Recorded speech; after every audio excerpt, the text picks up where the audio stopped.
Today, I'm going to tell you the devastating story of Joe and Claire, college sweethearts whose perfect relationship spiraled into a nightmare of revenge and tragedy. Their journey will shock you, break your heart, and make you question how thin the line is between love and hate. Stay with me until the end, because the conclusion of this story will leave you speechless. Joe and Claire met during their college years. Two young souls with dreams as vast as the sky and hearts full of affection for each other. Joe pursued finance, while Claire immersed herself in literature. Their connection was immediate and powerful, like two puzzle pieces finally finding their match. Joe adored how Claire laughed at his silly jokes and how she would twirl her hair while reading poetry under the shade of campus trees. Claire cherished how Joe would appear with coffee before her exams and walk her to her dorm, even when exhausted from late-night shifts. For 3 years, they were inseparable. Campus friends often joked that they already resembled an old married couple, arguing about restaurant choices, but always appearing hand in hand at every event, every party, every casual stroll across the quad. After graduation, they made a solemn promise to each other. They would marry, build a beautiful life together, and never allow the world to steal what they had found in each other. For a while, they honored this promise perfectly. Their wedding was a simple affair, a small backyard gathering illuminated by fairy lights, with soft music floating through the air and only their closest friends and family in attendance. It was intimate, meaningful, and exactly what they had always wanted. Joe secured a position at a respected financial firm, while Claire decided to stay home temporarily. She dreamed of writing a novel and doing some freelance work, and Joe fully supported her creative aspirations without hesitation. He would tell her lovingly, "Don't rush into work if you're not ready. I'll handle everything." His eyes would shine with sincerity when he said this, reinforcing the security and trust they had built together. But life has a way of complicating even the most perfect love stories. Joe's company promoted him unexpectedly. With his promotion came a substantial salary increase that excited them both. Finally, they could begin saving for a larger apartment, plan for children, and take those dream vacations they had always discussed with stars in their eyes. However, the promotion came with an unforeseen cost that would slowly poison their relationship. Joe began working extraordinarily long hours that stretched the fabric of their marriage thin. He often left before the sun rose and returned well after midnight. Some days, he didn't come home at all, instead sleeping at a hotel near his office after 36-hour marathons of client presentations and meetings. If you're enjoying this heartbreaking story of love turned to betrayal, please take a second to hit the subscribe button and activate notifications. Your support allows me to continue bringing you these powerful true stories that remind us how quickly life can change. Asterisk, asterisk. Claire would often wait up, watching dinner grow cold on the table, her heart sinking deeper with each tick of the clock past 10. Initially, she was understanding and patient. She would greet Joe with sleepy eyes and a gentle smile when he finally walked through the door at 2 in the morning. But as weeks transformed into months, her understanding gradually morphed into disappointment and resentment. Their meaningful conversations dwindled to tired nods and brief exchanges. Affection faded into routine pecks on the cheek before rushing out the door. Claire began feeling like a ghost in her own home, haunting empty rooms, staring at vacant couches, and eating solitary meals in uncomfortable silence. She attempted to discuss her feelings with Joe numerous times. Each conversation ended with his promises to fix the situation. "Just a few more weeks of this project," he would say, or "They're about to assign someone under me. Then I'll have time again." But these promises remained unfulfilled. If anything, the situation deteriorated further with each passing month. Claire's once radiant smile slowly dimmed. Her laughter no longer echoed through their home. Her love gradually transformed into suspicion and doubt. She began checking Joe's phone, finding no evidence of infidelity, but still feeling neglected and unloved. She stopped waiting up for him, stopped cooking elaborate meals, stopped asking about his day. With time, something darker took root inside her heart. Her feelings of abandonment morphed into quiet resentment that grew stronger each day. She created narratives in her mind. He doesn't love me anymore. He's out enjoying life while I wither away in this empty house. I sacrificed my career and freedom for this relationship. This resentment eventually crystallized into bitterness. And bitterness, when left unchecked, inevitably seeks vengeance. Claire stopped caring about preserving what remained of their relationship. She no longer texted to check Joe's whereabouts or asked when he might return home. Then one afternoon, after a heated phone argument where Joe mentioned having to travel for a weekend seminar, something inside her snapped completely. If he doesn't care about me, why should I care about him? This dangerous thought pushed her toward the edge of no return, toward decisions that would alter their lives forever. That night, Claire dressed more carefully than she had in months. She wore a striking black backless dress that accentuated her figure perfectly. She applied her makeup with deliberate slowness, savoring each stroke of mascara and lipstick like a ritual. She called a taxi and instructed the driver to take her to the most popular club in the city. This wasn't merely about having fun anymore. It was about reclaiming her power, about sending a message, perhaps not directly to Joe, but to herself, that she still possessed worth, that she still held power over her own life. Inside the club, music pulsed like a heartbeat. Colored lights flickered across dancing bodies packed tightly together. Claire felt truly alive again for the first time in months. She sipped martinis, engaged in casual conversation with strangers, and laughed like the carefree woman she used to be. That's when she noticed him watching her from across the bar.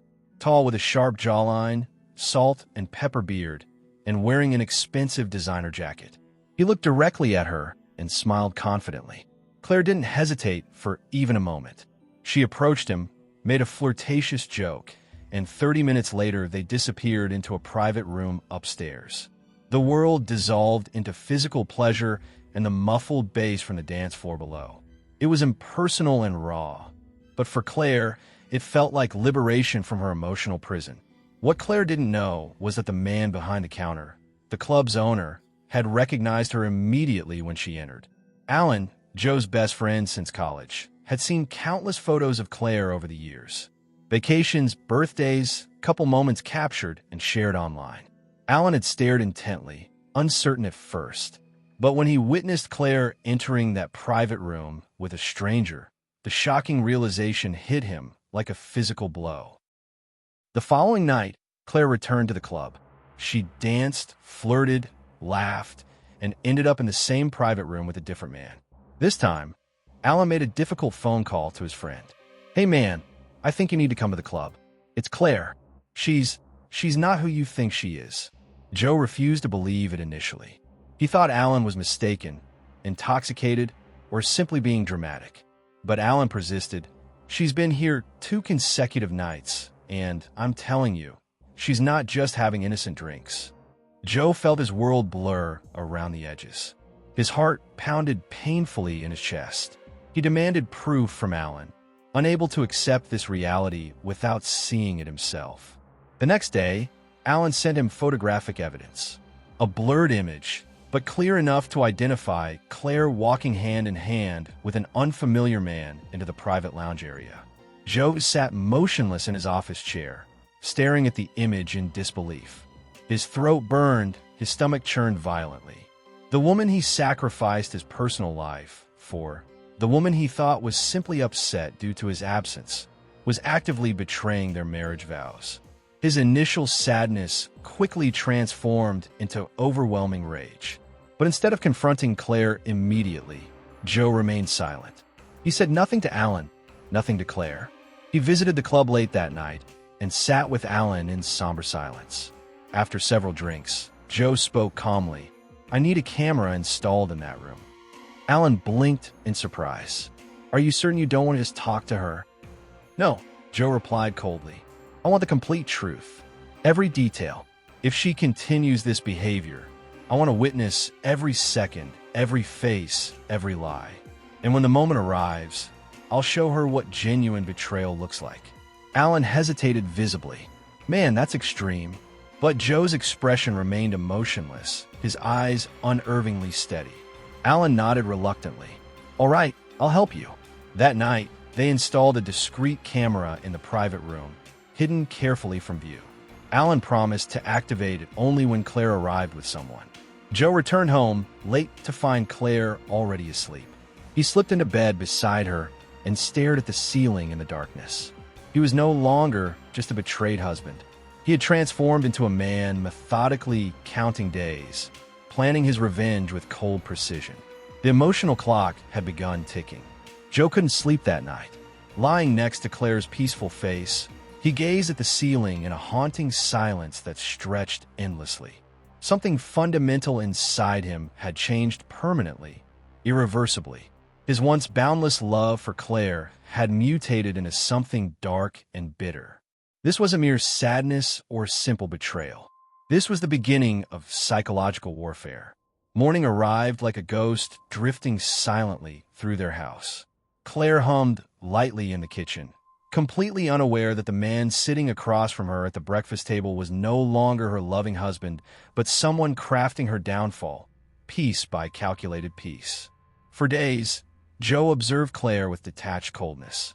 He studied every movement she made, memorized her routines, all while maintaining the facade that nothing had changed between them. Claire grew increasingly bold in her behavior. She began dressing provocatively even at home. She no longer seemed concerned whether Joe noticed or didn't. Her attention was elsewhere now, captivated by the exhilarating thrill of her secret double life. Each night, Claire left their home with renewed energy and a twisted sense of freedom. She would casually tell Joe she was meeting an old friend or visiting a family member. Joe would smile, kiss her forehead gently, and say, "Have fun." Those simple words cut deeper in his own heart every time, because he knew exactly where she was really going. The Sapphire Club had become her second home, her sanctuary of betrayal. Alan kept his promise faithfully. Whenever Claire entered the club, Alan would give Joe a subtle nod. The hidden camera captured everything in painful detail. Her laughter, her seductions, her betrayals recorded in high definition. Joe collected these video files methodically, like a hunter sharpening his weapons, knowing the final confrontation was inevitable. Weeks passed relentlessly, and Claire's behavior spiraled further out of control. What began as revenge against neglect transformed into addiction. The constant attention, the physical pleasure, the validation from strangers filled the empty spaces in her heart that Joe's absence had created. She stopped caring about secrecy or discretion. Her companions changed frequently, sometimes nightly. She flirted openly, occasionally drinking to excess. Alan watched from his security office with growing disgust, sending footage after footage to Joe. Joe never missed watching a single recording. He would sit alone in darkness, observing his wife transform into someone unrecognizable. The woman he once dreamed of growing old with had become a stranger wearing Claire's face. 10 months passed in this manner. 52 different men. 52 separate betrayals. 52 nights of Joe dying inside and being reborn as someone colder and more determined. Finally, his decision crystallized with perfect clarity. December had arrived, bringing Claire's birthday with it. The day once marked for celebration and love would now become infamous, a day the world would never forget. Joe visited Alan at the club one final time. They sat in the office, suffocating silence filling the space between them. "Is it time?" Alan asked, fear evident in his voice. Joe nodded slowly. "Yes, it's time." He collected all the footage, every single file, meticulously labeled and stored on a hard drive. Alan hesitated, growing concerned. "Joe, whatever you're planning goes beyond anything I can support." Joe smiled faintly. "You've done enough. The rest is mine alone." Joe returned home and spent days preparing meticulously. He decorated their bedroom with balloons, candles, and gifts, creating a surface appearance of romance and celebration. But behind this elaborate setup lay an execution chamber waiting to be revealed. On December 16th, Claire's birthday arrived. She awoke surprised to find Joe at home, smiling genuinely for the first time in months. Her heart fluttered foolishly, believing things were improving between them. Little did she know that her real birthday surprise was waiting patiently, terribly. The gift of judgment, the gift of exposure, and ultimately, the final gift of death. December 16th, the day that once held special meaning, the day that should have been filled with laughter, love, and intimacy. But not this time. Not for Joe. Not for Claire. Joe had awakened early that morning, his mind perfectly clear, his emotions completely numb. There was no possibility of turning back now. The house was unnervingly quiet. Every move Joe made was calculated precisely. Every glance, every word had been rehearsed until hollow. Claire stirred from sleep, genuinely surprised to see Joe sitting at the kitchen table sipping coffee. For the first time in what felt like eternity, he greeted her with a gentle smile that completely disarmed her. "Happy birthday, Claire," he whispered softly. Her heart softened visibly. A faint trace of guilt flickered in her eyes, but quickly disappeared beneath layers of selfishness and denial. She believed today might be different. She thought perhaps things could return to how they once were. Joe informed her he had taken the entire day off work, that they would stay home together. Just the two of them. No arguments, no tension. Claire played along willingly, smiling brightly, performing the role of a wife rediscovering love. But beneath her performance, Joe knew the complete truth. He knew every sordid detail, every lie she had ever told, every stranger she had ever embraced. The house was beautifully decorated for the occasion. Colorful balloons lined the ceiling, candles flickered on the dining table, and a small but elegant cake waited for the evening celebration. Joe had orchestrated every detail to perfection, not because he cared, but because this was a performance, the final act in a year-long tragedy. Hours passed slowly. They ate lunch together. They laughed about old memories. They drank wine. For a brief moment, it almost felt genuine, but only for Claire. When evening finally arrived, Joe led Claire to their bedroom. The room had been transformed into a romantic haven. Rose petals scattered across the bed, soft music playing in the background, and a beautifully wrapped box sitting prominently on the bedside table. Claire was visibly overwhelmed with emotion. She naively believed Joe had forgiven her indiscretions, that perhaps he never discovered her secret life. Or if he had, maybe he chose love over vengeance. She cut the birthday cake while Joe applauded softly. Then he handed her the wrapped box. "This is your real birthday gift," he said, his voice eerily calm and controlled. Claire giggled nervously. "What is it?" Joe didn't answer directly. Instead, he picked up the remote control and turned on the large television mounted on their bedroom wall. Within seconds, her entire world came crashing down around her. Footage after footage played before her horrified eyes. The Sapphire Club, the private room, the different men, her body, her betrayal. Everything exposed in horrifying clarity. Every second recorded. Every lie revealed without mercy. Claire's knees buckled beneath her.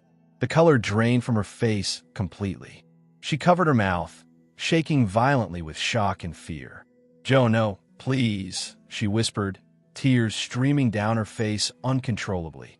Joe stood motionless like a statue, his eyes cold, his heart emotionally dead. 52 men, Claire," he stated flatly. 52 nights you systematically destroyed everything we built together." She collapsed to the floor, sobbing hysterically. "I was lonely. You left me alone. I didn't know how to cope. Please, I stopped. I swear it was just a temporary phase." Joe laughed bitterly. 2 months clean doesn't erase 10 months of betrayal. Then he opened the gift box slowly. Inside rested a gun, loaded and ready. Claire screamed in terror, crawling backward desperately. "Joe, no. I'm begging you." But Joe was already live streaming on social media, his phone perfectly positioned to capture everything. Viewers flooded in by the thousands, shocked and horrified by what they were witnessing. "This is my wife," Joe stated calmly into the camera. "This is the woman I loved completely. This is what ultimate betrayal looks like." Claire sobbed uncontrollably, screaming for help, begging for forgiveness. Joe stared down at her without emotion. Happy birthday, Claire. May you be born loyal in your next life. She tried desperately to escape, crawling frantically toward the door, but gunshots shattered the silence of their home. 5, 6 shots tearing through the air with finality. Blood pooled around her lifeless body. Joe stood over her, breathing heavily. The live stream continued uninterrupted. Viewers watched in collective shock and horror. Police were already racing toward their location. Minutes later, officers stormed into the house with weapons drawn. They found Joe sitting calmly on the bed, laughing hollowly to himself. The footage of Claire's betrayals still played on loop on the television screen. He surrendered the weapon without resistance. The nightmare had ended, but the aftermath had only begun. Police sirens pierced the night, drowning out the fading echoes of gunfire that had sealed Claire's fate forever. Police vehicles lined the street outside what was once Joe and Claire's happy home. A peaceful neighborhood now transformed into a chaotic crime scene bathed in flashing blue and red lights. Joe remained motionless on the edge of the bed. His hands were stained with Claire's blood, the same hands that had once held her tenderly, once caressed her hair during their college nights filled with innocent dreams and promises. But those dreams had perished long ago, and tonight something else had died with them. Officers rushed into the bedroom, boots thudding across the hardwood floor, weapons raised, shouting commands. "Drop the weapon. Hands in the air." Joe offered no resistance. He allowed the gun to slip from his fingers, falling to the floor with a hollow sound that felt strangely final. His face, once contorted with rage, now appeared eerily peaceful, almost serene. The live stream continued running. Across social media platforms, the video had already gone viral. Millions watched in horror as the footage captured Claire's final moments and Joe's chilling execution of his meticulously planned revenge. As officers handcuffed him, one glanced at the television, still playing the looped footage of Claire's numerous betrayals. Even hardened law enforcement professionals felt an unsettling chill witnessing the evidence of her infidelity. Joe was escorted outside through a gauntlet of flashing cameras, shouting reporters and horrified neighbors. Some gasped in disbelief, others whispered words of pity. A few even murmured statements of understanding as the viral footage had already divided public opinion dramatically. In the holding cell, Joe sat in complete silence. Hours passed without a word. Then came the first intense interrogation. Detectives bombarded him with questions. Why didn't you simply divorce her? Why go to such extreme lengths? Was this premeditated from the beginning? Joe's answers remained chillingly consistent throughout. I gave her everything. My time, my love, my entire life, and she repaid me with betrayal 52 times. I waited patiently for 1 year to give her a gift she truly deserved. The trial that followed became one of the most sensational cases in recent memory. Media outlets provided round-the-clock coverage. News anchors dissected every detail of the footage. Legal experts debated the morality and psychology behind Joe's actions. Social media became a battleground between those who viewed Joe as a victim of extreme emotional abuse and those who condemned him as a cold-blooded killer who chose murder over divorce. The courtroom was filled to capacity every single day of the proceedings.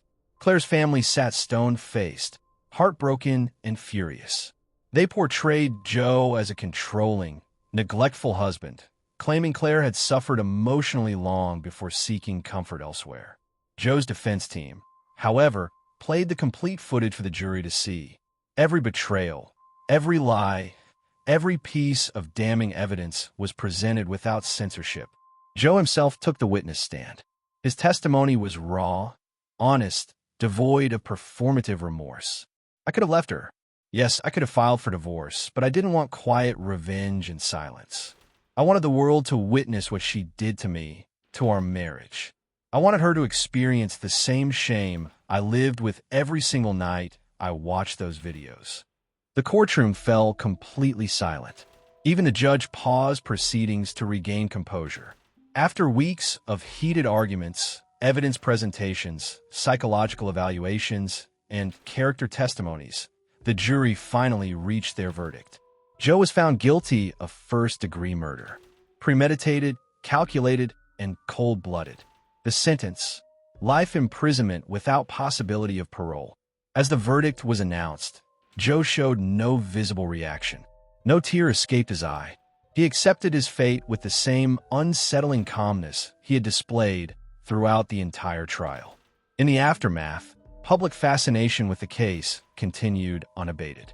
Documentaries were produced, books were written, podcasts analyzed every moment of Joe and Claire's tragic descent from college sweethearts to bloody tragedy.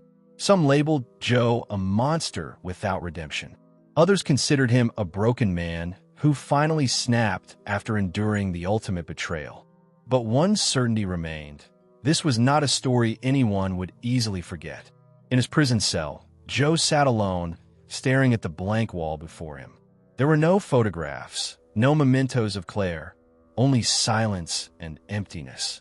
When interviewed by a journalist years later and asked if he regretted his actions, Joe offered a chilling response. Regret is reserved for those who never saw the complete truth. I witnessed it every night for an entire year. She killed me emotionally long before I killed her physically. If this story of love, betrayal, and revenge touched you in any way, please take a moment to subscribe to our channel and activate notifications.